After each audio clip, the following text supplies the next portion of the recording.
نے روزہ رکھا، سحری کی اور اب تک بیٹھے ہیں، یہ کون سی چیز ہے؟ یہ سب سے بڑی آپ کے ایمان کی کیفیت بتا رہی ہے۔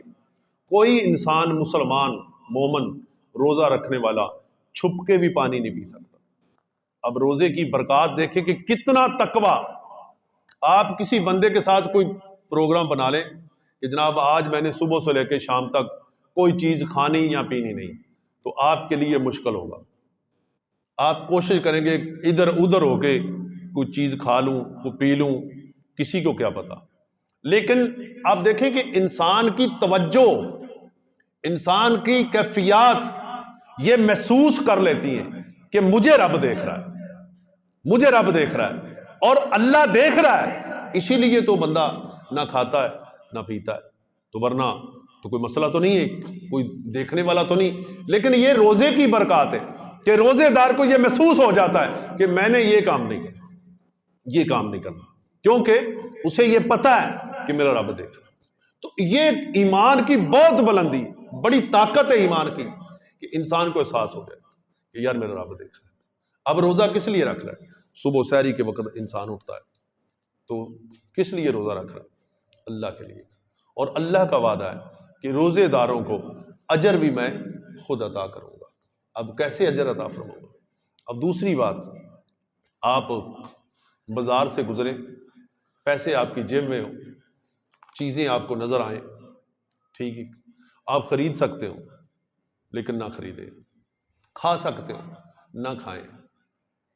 جب یہ چیز ہونا، آج بھی یہ قیامت تک یہ سلسلہ چلے گا، تو انسان کی جیب میں پیسے بھی ہوں، بازار میں کھانے کے لیے چیز بھی ہو، اس کا دل بھی کرے کہ یہ کھا لوں، تو جتنا اللہ کریم اس پہ ناز فرماتا اس بندے پہ، اور فرشتوں سے فرماتا ہے کہ یہ دیکھو میرا بندہ، یہ کھا بھی سکتا ہے، پی بھی سکتا ہے، خرید بھی سکتا ہے۔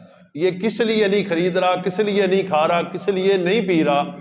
کہ یہ اسے پتا ہے کہ میں نے روزہ صرف اپنے رب کے لیے رکھا ہے، اپنے اللہ کے لیے رکھا ہے۔ تو میرے دوستو، انسان عام دنوں میں بھی اپنا معمول بنا لے کہ میرا رب مجھے دیکھ رہا ہے، تو جب اللہ تبارک و تعالیٰ کی ذات پاک کے متعلق اتنا انسان تقوی والا بن جائے، اتنا تقوی اختیار کر لے، تو کوئی دنیا کی ایسی چیز نہیں ہے جو انسان پہ حاوی ہو۔ انسان سب سے ہے۔ اللہ تعالیٰ نے انسان کو فرشتوں سے بھی اعلیٰ بنایا۔ وہ اقبال کا شعر ہے نا کہ فرشتہ کہنے سے میری تکذیب گھٹتی ہے، میں تو مسجود ملائک ہوں، مجھے انسان رہنے دو۔ کہتا ہے کہ مجھے فرشتہ نہ کہو، فرشتہ کہنے سے میری عزت میں فرق آتا ہے، میں تو مسجود ملائک ہوں، میں تو وہ ہوں جس اللہ نے فرشتوں سے فرمایا کہ کرو انسان کو سجدہ کرو، ٹھیک ہے، میں تو انسان ہوں، آدم سے آدمی ہے، تو میں تو انسان ہوں، تو فرشتہ کہنے سے میری تکذیب گھٹتی ہے، میں تو مسجود ملائک ہوں، مجھے انسان رہنے دو۔ انسان انسان بن جائے، اور انسان جب انسان بن جائے تو اپنے اللہ کو پہچان لیتا ہے، اپنے رب کو پہچان لے۔ جو اللہ کو پہچان لیتا ہے، جو اللہ کو پا لیتا ہے، میں نہیں سمجھتا کہ وہ نماز نہ پڑھے، میں نہیں سمجھتا کہ وہ روزہ نہ رکھے، میں نہیں سمجھتا وہ قرآن کی محبت اس کے اندر۔ اب دیکھیں یہ موسم کی کیفیت ہمارے جسموں پہ اثر انداز ہے کہ نہیں؟ تو اگر گرمی ہو تو گرمی ہے اثر انداز ہوگی، اور جو بندہ مومن ہے، جو بندہ مومن ہے، جو اللہ کے خوف کو یا اللہ کی محبت کو اپنے اوپر ہیوی کر لے، اس کے جسم پہ نہ گرمی ہیوی ہوتی ہے نہ سردی ہیوی ہوتی ہے، کیونکہ وہ اللہ کی محبت میں غرق ہو جاتا ہے۔ جو اللہ کی محبت میں غرق ہو جاتا ہے، پھر یہ موسم کی کیفیات اس پہ اثر انداز نہیں ہوتی، اس پہ دنیا کی دولت کی چیز کیفیات بھی اثر انداز نہیں ہوتی، اس پہ یہ سورج ستاروں کی، اس کی دلیل ہے قرآن کہ صحابہ کاف جب غار میں آرام فرما تھے تو سورج تو روزانہ نکلتا تھا، لیکن جب سورج نکلے اس کی ہیٹ اگر انسان کے جسم پہ ہیوی ہو جائے تو انسان کی نیندر میں خلل آ جائے گا۔ اگر انسان سو رہا ہو تو اس پہ سردی ہیوی ہو جائے تو انسان کی نیند میں تد بھی خلل آ جائے گا. اس لیے وہ 300 سال کم و بیش غار میں آرام فرما رہے. اللہ تعالیٰ کی ذات پاک نے نہ ان پہ گرمی کو ہیوی ہونے دیا، نہ ان کے جسموں کو پہ سردی کو ہیوی ہونے دیا. اگر تھا تو وہ اللہ کی محبت، اللہ کا خوف تھا. اب یہ دیکھیں، اور جو دنیا کا خوف تھا، دنیا کے بادشاہ کا جو خوف تھا، جس خوف سے وہ نکلے، اس خوف کو رفع کرنے کے لیے اللہ نے ان پہ نیند کا غلبہ کر دیا کہ سو جاؤ، آرام میں چلے گئے. ٹھیک ہے. تو اسی طرح سے جب انسان بن جائے، انسان بن جائے تو وہ فرشتوں سے بھی اعلیٰ بن جاتا ہے. تو جو فرشتوں سے اعلیٰ بن جائے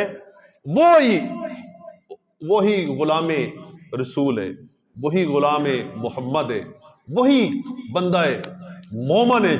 اور اس کی مثال مدینہ منورہ کے اندر صحابہ نبی کے صحابہ سے ملتی ہے.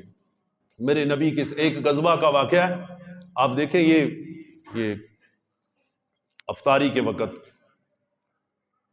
لوگ کوئی مسجدوں میں، کوئی بازاروں میں کوئی شربت کا انتظام کرتا ہے، کوئی کسی چیز کا، کوئی کسی چیز کا کھانے کے لیے پینے. اب وہ جن میں دے رہا ہے ان کو جانتا بھی نہیں. ہو نا کہ جناب یہ بندے جو آئے ہیں یہ میرے بڑے جاننے والے ہیں، میرے بڑے، نہیں، پتہ ہی نہیں. ہمارے بھی ادھر یہ بھی اللہ کا فضل ہے کہ کوئی مسجد میں کوئی چیز دے جائے، وہ دے کے چلا جاتا ہے، اسے نہیں پتا کھا کون رہا ہے، اسے نہیں پتا پی کون رہا ہے. یہ بھی اللہ کا فضل ہے کہ اللہ تبارک و تعالیٰ اگر وہ بندہ موجود ہو سکتا ہے وہ کوئی ریاکاری کر دے. تو خاموشی کے ساتھ، بلکہ اس طرح تقسیم کرے کہ وہ چھپکے سے مسجد میں آئے، چھپکے سے، کوئی دیکھنے والا پتہ ہی نہ چلے، خاموشی کے ساتھ رکھ کے اس کا تعلق صرف اللہ کے ذات کے ساتھ کہ میں اللہ کے لیے دے رہا ہوں، اس کا اجر بھی مجھے اللہ ہی دے گا. تو اللہ تبارک و تعالیٰ کے حبیب کے صحابہ، ایک غزوہ میں نا کچھ صحابہ زخمی ہو گئے. تو ظاہری بات ہے انسان کو جب زخم آئے تو اس کی زبان پہ پانی کا، تو ہر طرف سے نا وہ پانی کی صدا تھی کہ پانی. ایک صحابی آئے، وہ پانی لے کر آئے، ایک پانی پینے والے کے پاس لے کر گئے تو وہ کہتا ہے کہ پہلے دوسرے کو دو، میرے دوسرے بھائی کو دو، وہ زخمی ہے. پانی وہ بھی، اسے بھی پانی کی ضرورت ہے، دوسرے کو بھی ضرورت ہے، تیسرے کو بھی ضرورت ہے. اسی طرح 2 3 4 غالباً.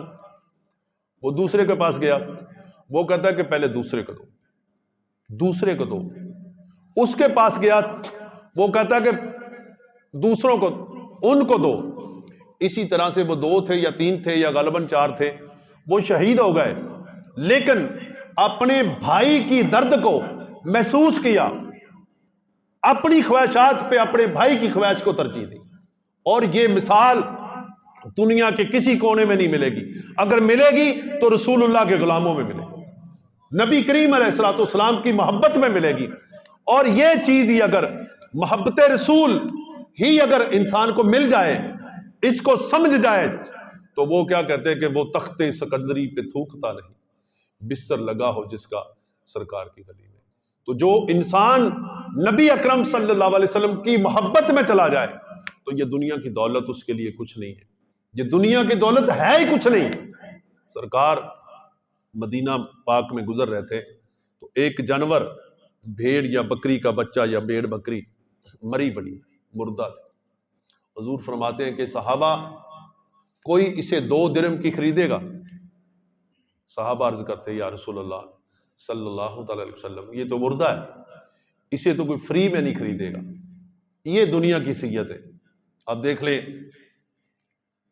ہم آپس میں کتنا تفریق میں، کتنی لڑائی میں، کتنے جھگڑے ہیں.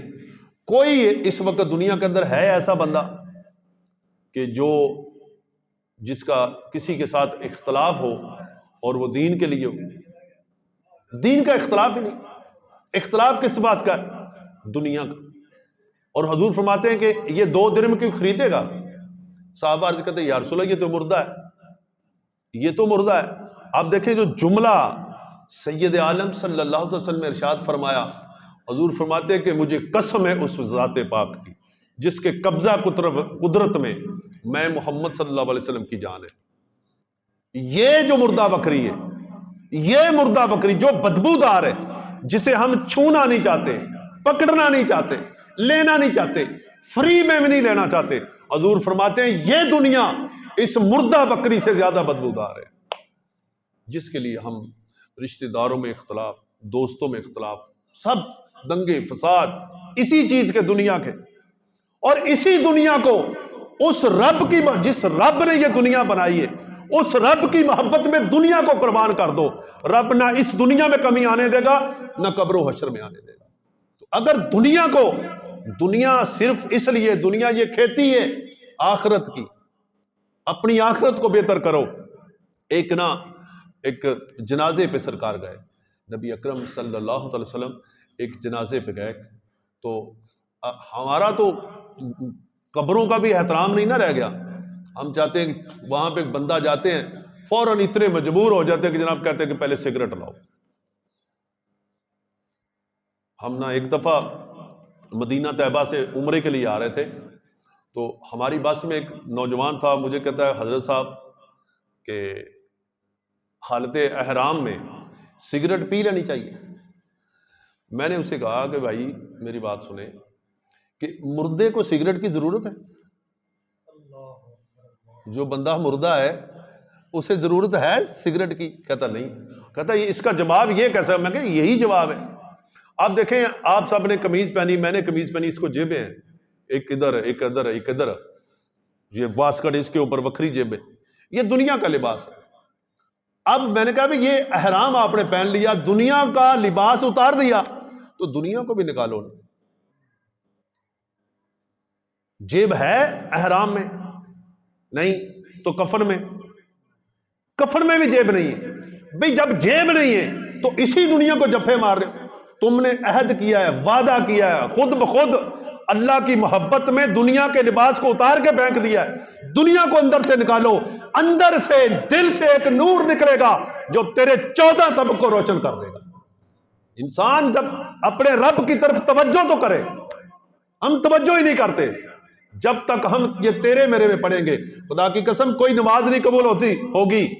جب رب کے لیے کرو، مسجد میں آئے اللہ کے لیے ہو، اپنے رب کی محبت میں کوئی کام کر کے تو دیکھو، اور کسی غریب کی خدمت تو رب کے لیے کر کے دیکھو، اللہ کے لیے کر کے دیکھو، پھر دیکھنا آپ کا رب آپ کے ساتھ کیا کرتا ہے۔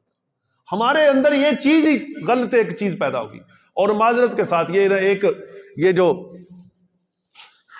پیری مریدی والا کنسپٹ آ گیا، اس میں بھی ہم الجھ گئے ہیں، حقیقتاً الجھ گئے ہیں۔ جو مقصد ہے پیری مریدی کا وہ دور دور تک ہم میں نہیں ہے۔ اور آج اگر مطالعہ کریں نا، میں بھی خود ایک چھوٹی موٹی پیری مریدی کرنے والا ہوں، آج ہم سب مطالعہ کریں نا، اس پہ ریسرچ کریں،